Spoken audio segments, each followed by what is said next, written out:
তো আমাদের প্রথম ইডিয়মটি হল break the ice. Break the আইস মানে হল প্রথমে যে অস্বস্তি বা নীরবতা থাকে সেটি দূর করে কথা শুরু করা, যাতে সবাই স্বাভাবিকভাবে কথা বলতে পারে।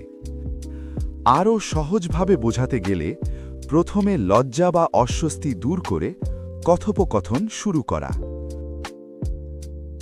মনে করো দুইজন মানুষ চুপচাপ বসে আছে, কেউ কথা বলছে না।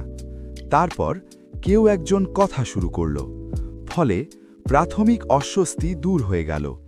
এটাই break the ice.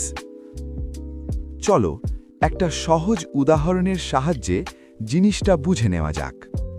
The teacher told a joke to break the ice in the class.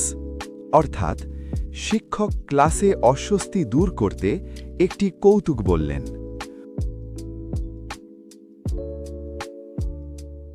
চলো পরবর্তী উদাহরণটি দেখে নিই। He smiled and said hello to break the ice. অর্থাৎ অস্বস্তি দূর করতে সে হাসি মুখে হ্যালো বলল। ধরো দুইজন অচেনা ব্যক্তি পাশাপাশি বসে আছে, দুজনেই নীরব।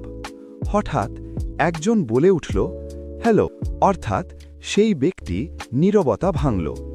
আমরা বলবো he broke the ice by saying hello.